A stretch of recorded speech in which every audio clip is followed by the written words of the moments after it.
Sir నమస్కారం అండి. నమస్తే అండి. మీకు మీ ప్రేక్షకులందరికీ నా నమస్కారాలండి.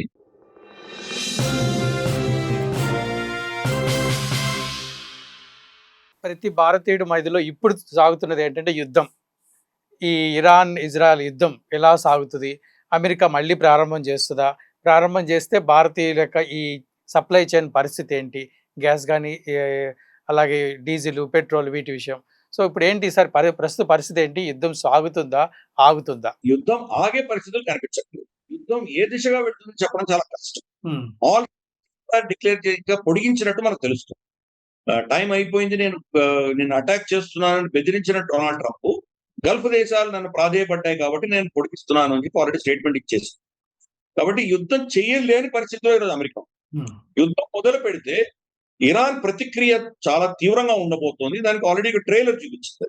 సార్. మన యుఏఈలో ఉన్నటువంటి న్యూక్లియర్ ప్లాంట్ మీద వాళ్ళు దాడి చేశారు. ఎక్కడ దాడి చేశారు? వాళ్ళకు ఉన్నటువంటి స్టాండ్ బై జనరేటర్ మీద దాడి చేశారు. అంటే ఇక్కడ కొట్టగలేంది మీ న్యూక్లియర్ ప్లాంట్ కూడా కొట్టగలము. మాకు ఆ కెపాసిటీ ఉంది అని వాళ్ళు ఒక డెమాన్‌స్ట్రేషన్ చేసి చూపించారు. కాబట్టి ఇది అమెరికా గనక ఇరాన్ మీద మళ్ళీ దాడి చేసి పెద్ద ఎత్తున దాడి చేసి వాళ్ళకి గనక ధన నష్టం గనక వాళ్ళకి చేయగలిగితే ఇరాన్ రిటాలియేషన్‌లో అక్కడున్న దేశాలు అన్ని కూడాను గణనీయంగా నష్టపోతాయి. కనీసం అంటే తేరుకోవడానికి 10, 15 సంవత్సరాలు పట్టొచ్చు.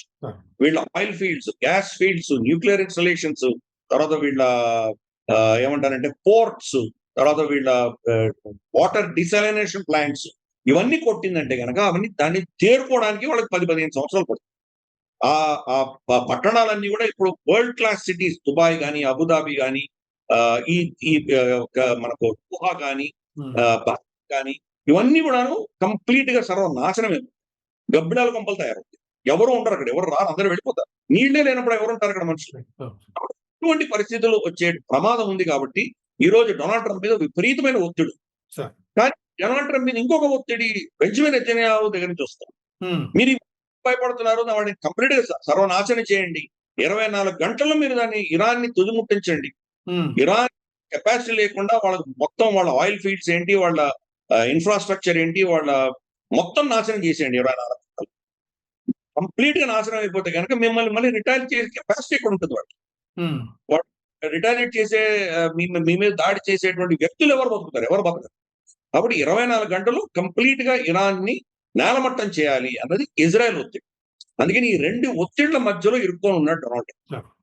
సంధి కుదిరేటువంటి అవకాశాలు కనిపించట్లేదు. వీళ్ళ కోరికలు, వాళ్ళ కోరికల మధ్యలో ఎక్కడా కూడాను కామన్ గ్రౌండ్ కనిపించట్లేదు. సార్. ఏమో మీరు మాకు దాసోహం అనండి అని చెప్పి డొనాల్డ్ ట్రంప్ చెప్తుంటే, దాసోహం అనే సమస్యే లేదు. మేము ఒక గౌరవం ఉన్నటువంటి ఒక స్వతంత్ర దేశం మేము. మమ్మల్ని మీరు గౌరవించుకోండి అని వాళ్ళంటారు. హ్మ్. ఇతరత్రా అంశాలున్నాయి. న్యూక్లియర్ అంశం కావచ్చు, మిసైల్ అంశం కావచ్చు, స్ట్రెయిట్ ఆఫ్ హార్మోజ్ అంశాలు కావచ్చు. ఇటువంటి చాలా ఉన్నాయి. దేంట్లో కూడా వాళ్ళిద్దరి మధ్యలో ఎటువంటి ఒప్పందం కుదరట్లేదు కాబట్టి ఆహ్, యుద్ధం కొనసాగుతుంది. కానీ ఏ దిశగా కొనసాగుతుంది మనకు తెలీదు. మళ్ళీ యుద్ధం చేసి వీళ్ళు బాంబులు వేసేంత వరకు స్ట్రెయిట్ ఆఫ్ హార్మోజ్ మాత్రం ఇరాన్ అధీనంలో ఉంటది. ఉంటుంది. దానివల్ల అక్కడున్న దేశాలన్నీ కూడాను కష్టకాలంలో వెళ్ళిపోతాయి. ఎస్పెషల్లీ మనకి ఇరాక్, కువైత్, బహ్రెయిన్, ఖతార్ ఈ 4 దేశాలకు ప్రత్యామ్నాయాలు లేవు. వాళ్ళు గల్ఫ్ హార్మోజ్ నుంచే వెళ్ళాలి. ఇంక బయటికి వెళ్ళడానికి వేరే అవకాశమే లేదు. హ్మ్. సౌదీ అరేబియాకి కనీసం వాళ్ళు పైప్‌లైన్ వేసుకున్నారు. అక్కడి నుంచి యాన్బు అని మన రెడ్ సీ పోర్ట్ ఉందిది. అక్కడి దాకా సప్లై చేసి అక్కడి నుంచి వాళ్ళు పంపించేటువంటి చిన్న ఒక ఆప్షన్ వాళ్ళకుంది. యూఏఈ కూడా మనకు ఫుజైరాకి వాళ్ళు ట్రాన్స్‌పోర్ట్ చేసి అక్కడి నుంచి వేసుకోవచ్చు. ఒమాన్ సరే. వాళ్ళకి ఒమాన్‌కి ఈ Gulf of strait of Hormuz సంబంధం లేదు. గల్ఫ్ ఆఫ్ ఒమాన్ ఉంది కాబట్టి వాళ్ళు కూడా పర్వాలేదు. కానీ ఈ దేశాలన్నీ గూడాను ఇరాన్ యొక్క అధీనంలో, ఇరాన్ యొక్క వాళ్ళ కంట్రోల్‌లో ఉండేటువంటి పరిస్థితులొస్తున్నాయి. అది వాళ్ళు తట్టుకోలేకుండా సౌదీ అరేబియా డైరెక్ట్‌గా ఇరాన్ తోటి మాట్లాడి ఒక విధమైనటువంటి ఒప్పందం కుదుర్చుకునే ప్రయత్నం చేస్తుంది. మనిద్దరి మధ్యలో మనం యుద్ధం చేసుకోకూడదు. మేము మీ మీద దాడి చేయము. మీరు మా మీద చేయకండి అని ఒప్పందం అంటే అమెరికాని పక్కన పెట్టి ఒప్పందాలు చేసుకునే పరిస్థితిలో పెడుతుంది. ఇరాన్ ఏం చెప్తోందంటే ఇక్కడ అమెరికా స్థావరాలను కంప్లీట్‌గా మీరు ఎత్తేయండి ఇక్కడి నుంచి. హ్మ్. అప్పుడు మీద యుద్ధం చేయము అని చెప్తోంది ఇరాన్. ఈరోజు 15 స్థావరాలను కొట్టింది ఇరాన్. యాహ్! 238 టార్గెట్స్‌ని కొట్టింది. హ్మ్. అమెరికన్ దాంతోటి ఈరోజు అమెరికన్ సైన్యం ఎక్కడా లేదు. వీళ్ళ స్థావరాల్లో ఎవరూ లేరు. హ్మ్. బాంబులు ఎక్కడొచ్చి పడతాయో అన్న భయంతోటి వాళ్ళు మిలిటరీ దుస్తులు తీసేసి సివిలియన్ దుస్తులలో హోటళ్లలో, విల్లాలలో, బిల్డింగ్స్‌లో అక్కడెక్కడ వాళ్ళు వెళ్లి దాచుకున్నారు అమెరికన్ సైన్యం. కాబట్టి ఈ జరుగుతున్నటువంటి ఈ పరిణామాలు, మారుతున్నటువంటి సమీకరణల వల్ల యుద్ధం ఎప్పుడు ఆగుతుంది, ఎప్పుడు మళ్ళీ స్టార్ట్ అవుతుంది అని చెప్పడం చాలా కష్టం. డొనాల్డ్ ట్రంప్ గనక బెంజమిన్ నెతన్యాహు ఒత్తిడి మేరకు సడెన్ గా దాడి చేసి 24 గంటల్లో పెద్ద ఎత్తున వాళ్ళ మీద అటాక్స్ చేసినా ఆశ్చర్యపడక్కర్లేదు. ఆహ్, సౌదీ అరేబియా, ఇతరత్ర మనకు ఖతార్ వీళ్ళ ఒత్తిడి వల్ల దాన్ని కొంతకాలం ఇలా పొడిగించినా ఆశ్చర్యపడక్కర్లేదు. అందుకని ముందు వెళ్తే నుయ్యి, వెనక వెళ్తే గొయ్యి అన్నటువంటి తెలుగు సామెత ఈరోజు డొనాల్డ్ ట్రంప్ ముందర ఉన్నది. ఏం చేయాలో తెలియనటువంటి పరిస్థితి. అటువంటి పరిస్థితిలో ఆయన నిజంగా ఏం నిర్ణయం తీసుకున్నాడో చెప్పడం కష్టం. ఇప్పుడు ఉన్నటువంటి పరిస్థితి ఏంటంటే యుద్ధం లేదు కానీ శాంతి లేదు. అటువంటి పరిస్థితి ఈరోజు అక్కడ నెలకొన్నది. దానివల్ల అన్ని దేశాలు నష్టపోతున్నాయి. ప్రపంచం నష్టపోతుంది. మనం కూడా నష్టపోతాం. మనకు కూడా దాని నుంచి తప్పించుకునేటువంటి పరిస్థితి లేదు. మనం కూడా దెబ్బలు తగులుతాయి మనకు. కానీ భారత ప్రభుత్వం ఆల్రెడీ ఈ పరిస్థితిని అర్థం చేసుకుంది. ఈ యుద్ధం వచ్చే యుద్ధం కాదు. ఇప్పటిలో ఆగేటువంటి యుద్ధం కాదు. 2 అంశాలు వాళ్ళకి అర్థమైన తర్వాత ఏం చేశారంటే, మొదటిది ఇరాన్ తోటి మనం ఒప్పందం చేసుకొని మన షిప్పులు మెల్లిగా బయటికి తీసేస్తాం. ఇంకొక 13 షిప్పులు ఉన్నాయి. మిగతావన్నీ కూడా మనం తెచ్చేసాం బయటికి. అవి క్రమేపీ అవి కూడా వచ్చేస్తాయి. అది మనం ఇరాన్ తోటి ఏదో విధమైనటువంటి లోపాయకార ఒప్పందం చేసుకున్నాం. 2 మనకు సప్లైస్ కావాలి. ఖతార్ నుంచి రావట్లేదు కాబట్టి ప్రత్యామ్నాయాలు చూసుకున్నాం. రష్యా నుంచి కొనుగోళ్లు పెంచాం. తర్వాత వెనెజువేలా నుంచి వస్తుంది. అలాగే కెనడాతో ఒప్పందం చేసుకున్నాం. అర్జెంటీనాతో చేసుకున్నాం. లేటెస్ట్ గా మోదీ గారు యుఏఈతో చేసుకున్నారు. కాబట్టి ఇటువంటివన్నీ కూడా మనం ప్రత్యామ్నాయాలు చూస్తాం. చమురు కావచ్చు, గ్యాస్ కావచ్చు, వేరే దగ్గర నుంచి తెచ్చుకునే ప్రయత్నం చేస్తాం. మనకు కెనడా నుంచో, అర్జెంటీనా నుంచో రావాలి అంటే, వెనెజువేలా నుంచి రావాలంటే కనీసం అంటే 30 నుంచి 40 రోజులు పడుతుంది. చాలా దూరం పెసిఫిక్ సముద్రం అంతా దాటి రావాలి. కాబట్టి మన వాళ్ళు ఆర్డర్ ఇచ్చిందంతా కూడాను ఏప్రిల్ మొదటి 2 వారాల్లో ఎప్పుడో ఆర్డర్ ఇచ్చింది. అది ఇక్కడ తర్వాత వాళ్ళు ఆర్డర్ ఎగ్జిక్యూట్ చేయాలి, దాన్ని ఫిల్ చేయాలి, ట్యాంకులు నింపాలి, మనకు పంపించాలి. ఇక్కడికి వచ్చేసరికి బహుశా మే ఆఖరో, జూన్ ఫస్ట్ వీక్ లోనో వస్తాయి. మనకు కొరత ఉండదు, కానీ ధరలు పెరుగుతాయి. ఎక్కడి నుంచో ప్రత్యామ్నాయాలు ఉన్నాయి, మనం తెచ్చుకుంటాము. కానీ ధరలు మాత్రం ఈరోజు ప్రపంచవ్యాప్తంగా ధరలు పెరిగాయి కాబట్టి దాని నుంచి మనం కూడా తగ్గించుకునేటువంటి పరిస్థితి లేదు. గుడ్డిలో మెల్ల మేలు అన్న దిశగా మనం ప్రయత్నం చేస్తున్నాము. ప్రపంచవ్యాప్తంగా $110-115 పర్ బ్యారెల్ ఉంటే రష్యా మనకు $90-95 అమ్ముతుంది. అలాగే వెనిజువేలా కొంచెం తక్కువనే అమ్ముతుంది. కాబట్టి మనం ఉన్న పరిస్థితుల్లో ఏం చేయగలం అన్న దిశగా మనం ప్రయత్నాలు చేస్తున్నాము. కానీ మనకు కూడా కొంత కష్టకాలం అనేది. సార్, ఇక్కడ ఈ యుద్ధంలో యుఏఈ మీద ఇరాన్ 2 సార్లు మొన్న టార్గెట్ చేసింది, బాంబింగ్ కూడా చేసింది.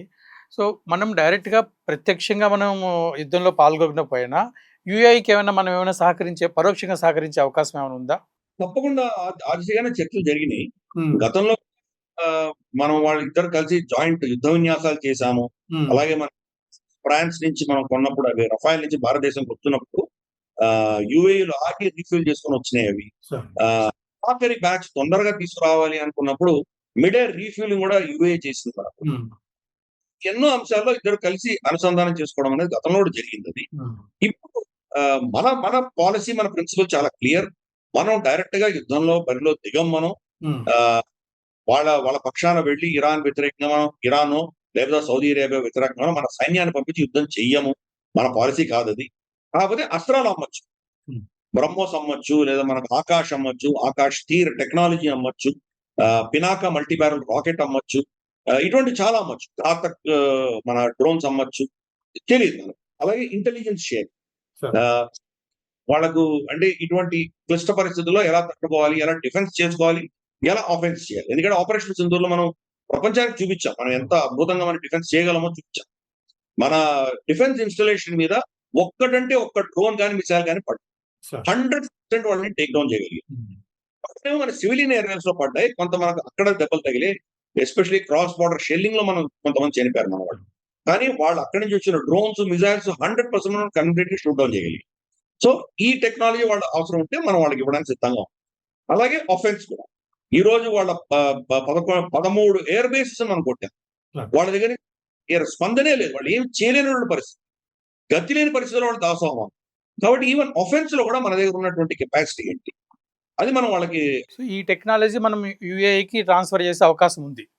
టెక్నాలజీ ట్రాన్స్ఫర్ చేయము, ట్రైనింగ్ ఇస్తాం వాళ్ళకి. టెక్నాలజీ ఒక టెక్నాలజీ కాదు కదా, మన రష్యా నుంచి తెచ్చుకున్నాము, ఫ్రాన్స్ నుంచి తెచ్చుకున్నాము, ఇజ్రాయెల్ నుంచి తెచ్చుకున్నాము, మనకు మన దేశంలో తయారైన ఉన్నాయి, స్వీడన్, ఇటలీ, జర్మనీ, ఇన్ని దేశాల నుంచి టెక్నాలజీ, అమెరికా ఇన్ని దేశాల నుంచి తెచ్చుకున్నాం మనం. ఉమ్, ఆ ప్లాట్ఫామ్స్ అన్ని ఇంటగ్రేట్ చేసుకున్నాం.